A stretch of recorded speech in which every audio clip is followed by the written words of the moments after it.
Hey guys, on this video, I'm going to show you how you can potentially turn a marginal flip property or an investment property into an actual money-making deal.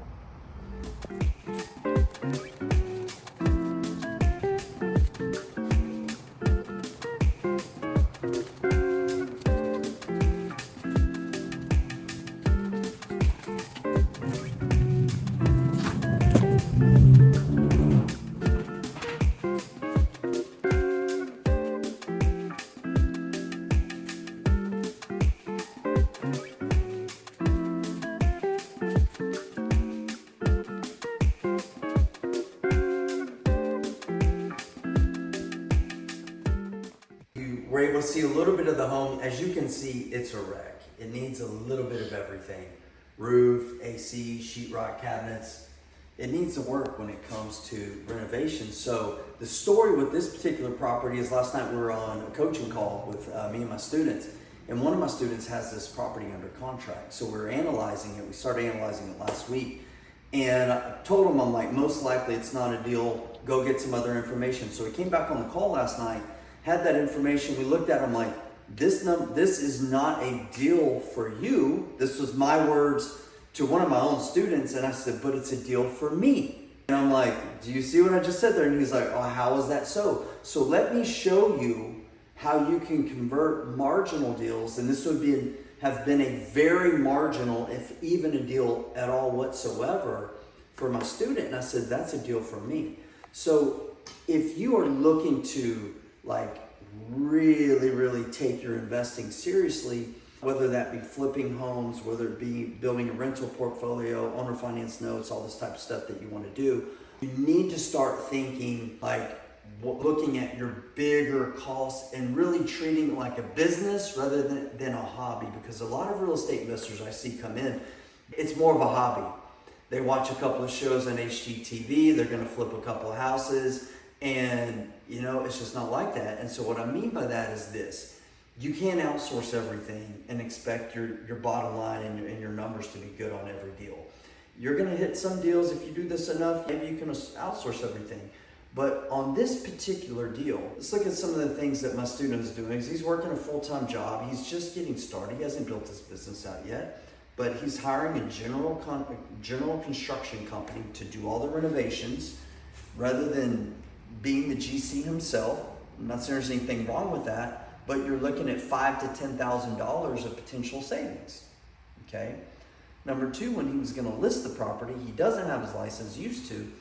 He's going to use a real estate agent to do that. So now you're looking at another 3% on the sales price for this particular deal. It's going to be $7,000 to $8,000 potential savings. So when you add up potentially 10 for the contractor, 6 or 7 or 8, whatever for the realtor fees, this is between $15,000 to $18,000 that we're talking about. And then another area was the lending. So he's using a hard money lender. He's going to use my lending company rather than raising private money, which I've coached him and I coach all my students to do, to raise money much cheaper than what a hard money lender charges or what I charge.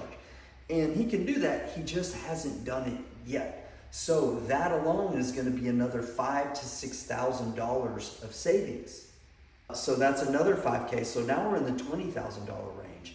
And a lot of times, this wasn't the case on this one. He did source this deal himself, but a lot of newbie investors are also getting their deals from wholesalers, right? And a wholesale assignment fee could be $5,000, $10,000, $15,000, $20,000, who knows how much. So what you may be experiencing is a lot of the deals that you're running across are marginal. And they're marginal because you have a lot of middlemen. And those middlemen are gobbling up your profit. They're like little Pac-Man, chomp, chomp, chomp, chomp, chomp. So when we looked and analyzed this deal last night, I said, look, my friend, this is why I would not do this deal if I were you, because you're going to GC it yourself. You're using hard money. You're using a realtor to list it, et cetera, et cetera. He's not making money, and he really wasn't. But when we looked at the numbers, my numbers are different. My cost of capital, my cost of construction.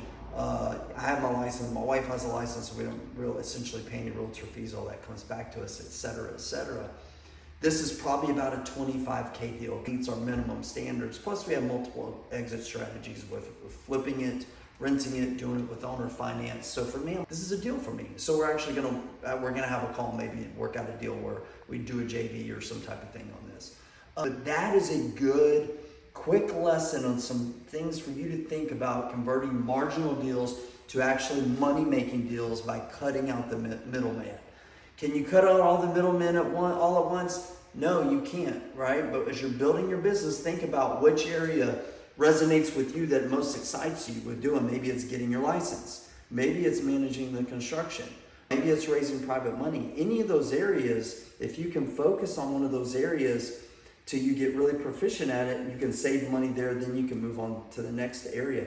That's how I built my business. So are you looking to flip 5 houses or do 500 deals like I have? Start looking at those middlemen costs that you're paying, and they're just eating up your profits. And if you need help with that, I have a small group of people that I help coach and mentor along to help them build a business starting from ground zero, from nothing. I started with nothing.